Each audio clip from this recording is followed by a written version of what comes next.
Meghan Markle and Prince Harry are seeking a reliable support system amid all of the controversy and backlash that was sparked by Omid Scobie's new book, Endgame, and they desperately need the support. When you're a royal correspondent, you have to play a certain game. The release of Omid Scobie's new book is actually described as a deep examination of the British monarchy's current state, and it has been stirring up a whole lot of chatter. A lot of people are complaining about the book. They're bashing Omid Scobie, they're bashing Harry and Meghan, and the situation actually escalated when the Dutch version of the book identified two members of the royal family accused of making a racist comment about Prince Archie, and that of course led to widespread backlash all across the planet. I feel like I'm okay with the fact that I'll burn my bridges. There's one PR expert, Laura Perks, and she went on to say that amid all of the challenges for both the Windsors, so William and Kate, the Duke and Duchess of Sussex, Harry and Meghan, they are also requiring a support network, and Laura thinks that this is really necessary for them to discuss their feelings and navigate the situation. While I imagine that was really hard, and I can't picture what that felt like, this is not the same. Laura goes on to talk about how things could be for Harry and Meghan and kind of speaking from their perspective, and in an interview, this is what she had to say specifically. The situation with Harry and Meghan is undoubtedly hard on everyone involved, and while much of this has been brought on by them or involves them in some way, it must be emotionally draining on them, their relationship with their friends, as well as each other. I hope they're leaning on their support network in private and being honest and vulnerable with their feelings. On that note though, this is something that specifically Harry has struggled with. I think he's even said it himself, you know, being open and honest about his feelings. It's not something that comes natural to him. So she's saying, well, hopefully they have people that they can actually do that with, because regardless, this is a pretty bad situation to be in. And the Duke and Duchess of Sussex, like all humans, definitely need that support, especially in a situation like this. From there, she went on to add these comments. It can't be easy living your life under the watchful eye of the public and the media. So turning to their celebrity friends who can, to some extent, relate to their situation, will provide the salvation they need. It may be difficult for Harry to open up and feel secure in his vulnerability, as he's been brought up in a family that never complains, never explains. And yeah, that's pretty much like the same thing that I was saying. You know, it's tough for Harry. Meghan's a little bit different, but when it comes to Harry being raised in the royal family, you don't really talk about that stuff publicly. And also, we've seen reports that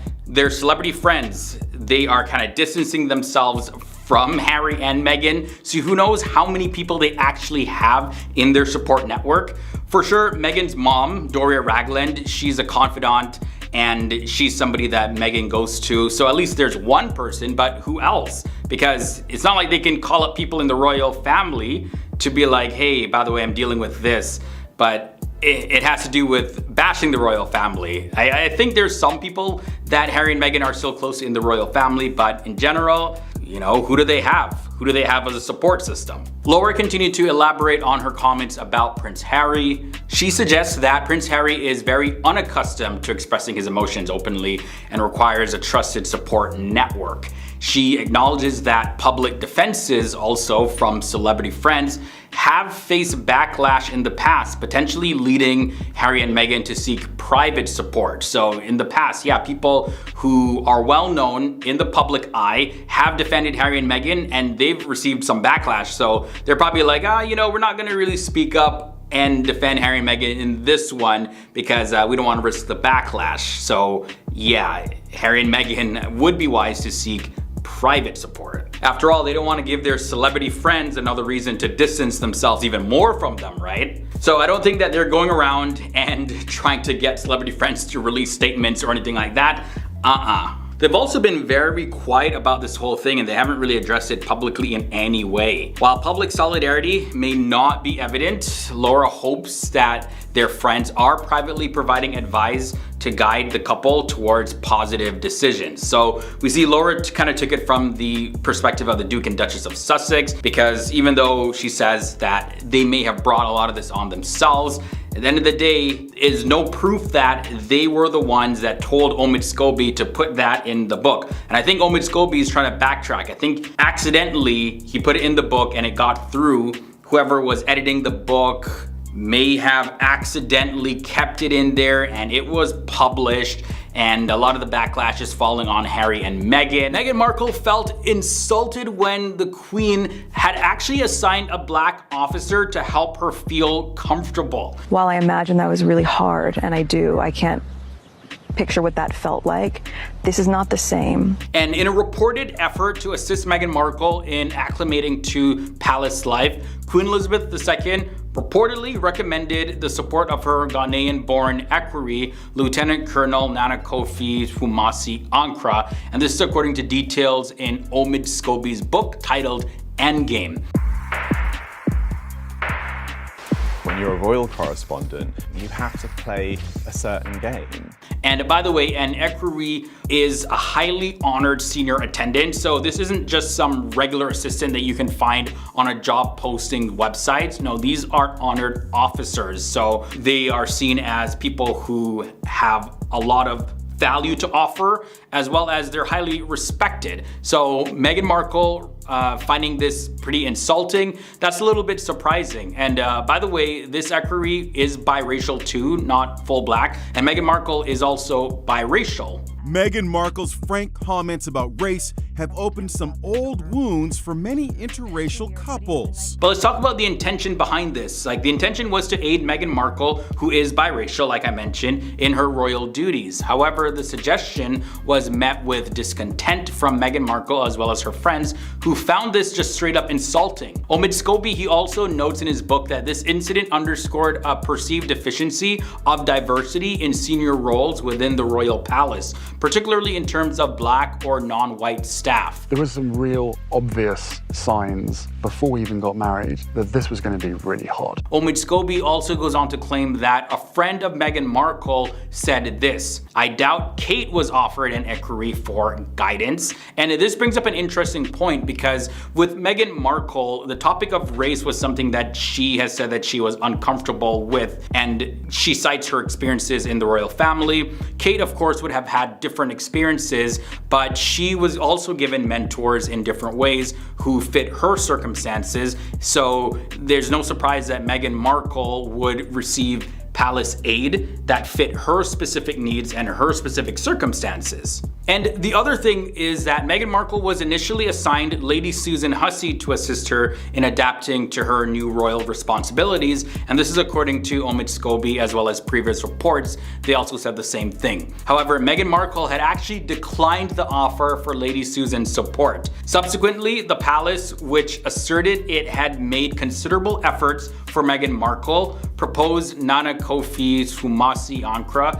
as a mentor for her instead, because Meghan Markle was like, nah, Lady Susan, not having her. And in another book titled The Palace Papers, written by Tina Brown, she highlights that the palace's suggestions for Meghan Markle's support actually lacked a lot of diversity, as none of the experienced palace assistances that were recommended were women of color. And Tina Brown, she specifically wrote this: "The glaring but unspoken problem was that none of these experienced palace hands were women of color." From there, she goes on to write this: "As for the lady-in-waiting the Queen had offered for support, what on earth did the 80-year-old Lady Susan Hussey have of use for a 38-year-old biracial American actress trying to navigate the treacherous palace system?" Now, this is a loaded comment, because of course I could see Meghan Markle saying, okay, this person, I kind of feel uncomfortable with them because of how they speak. Maybe they're not communicating well.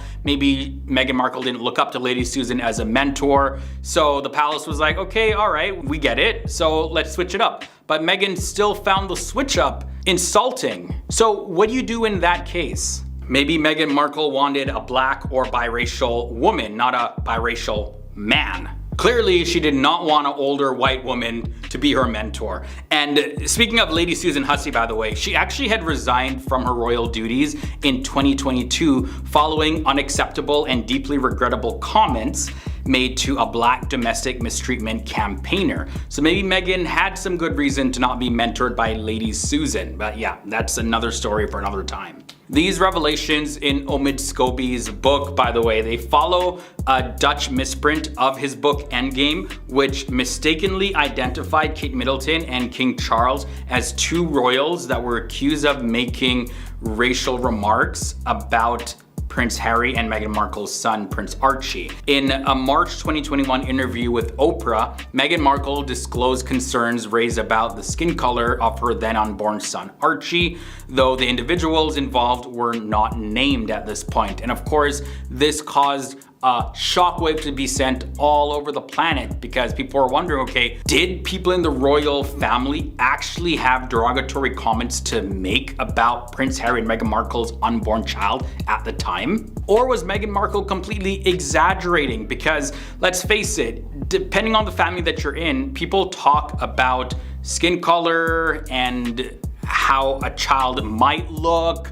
Is it gonna look more like the father, more like the mother? And it just comes up in casual conversation, not that any derogatory comments are being made. So maybe Meghan misheard this. Some people are saying that. Despite avoiding direct responses to reporters, a source revealed that Prince William and King Charles are reportedly in discussion regarding potential legal action following this misprint in the book Endgame. And the source emphasized that these conversations will be approached with care, time, as well as professionalism rather than being hastily decided over. Back in 2020, Prince Harry and Meghan Markle, they established Archewell Inc., comprising both for-profit as well as not-for-profit entities, encompassing their charitable foundation, as well as media ventures like Archewell Audio and Archewell Productions. Intended as a hub for the Sussex's business and charitable endeavors in their new life in the United States, Archewell faced typical challenges encountered by new ventures, and this included the discontinuation of Meghan's Spotify podcast after its first season. Everything is temporary. It's over. Harry and Meghan's estimated $25 million podcast deal canceled after less than a year. But aside from that, the most concerning development is the recent significant decrease in donations to Archewell's charitable division. And it's pretty concerning because we know Meghan Markle's podcast was canceled. That was like a $20 million deal. It was a lot of money. And now to hear that their charity is down by $11 million in donations. Yeah, this is concerning, guys. And it's this, donations to Harry and Meghan's Archewell Foundation has plunged. A recent report from the New York Post reveals that Archewell's tax returns show it received just 2 substantial donations in 2022, each totaling $1 million from undisclosed contributors. And this starkly contrasts with the prior year. And during 2021, Archewell garnered $13 million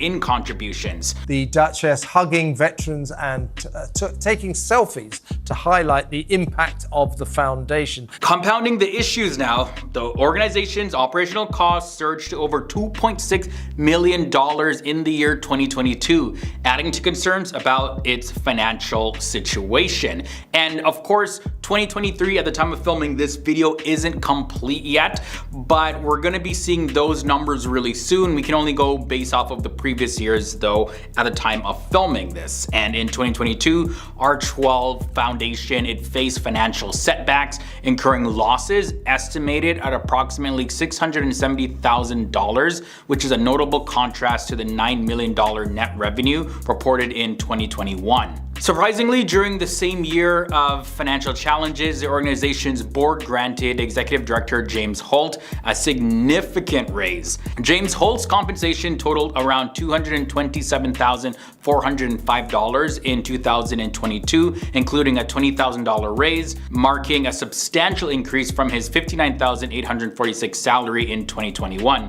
And this is according to the New York Post. So this guy is being paid a lot to do what though?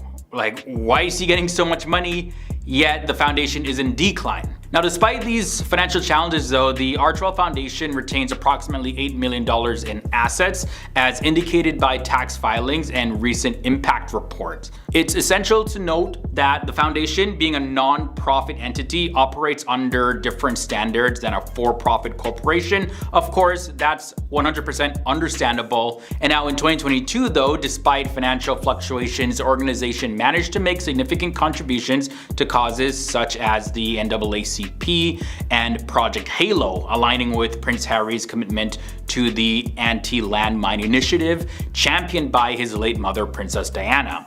And while the year 2023 presented a lot of hurdles for Harry and Meghan, there were some notable positive aspects though, including Harry's debut memoir, Spare, that became the best-selling book of the year in the UK. So Harry and Meghan, their financial situation is up and down. It seems like it's a lot more down than up though. Like, money is being blown, they're losing deals. So they still have their assets though, so they're still pretty rich, you know. They're still royalty, they still have their royal titles. And Prince Harry, of course, he had a massive net worth coming into the marriage with Meghan Markle, and she also had a pretty sizable net worth as well too. So they're not poor by any stretch of the term. They just had some huge financial mishaps, not just on their for-profit side, but also their non-profit charitable organization. It just seems like a lot of people aren't really backing the Sussexes as much as before.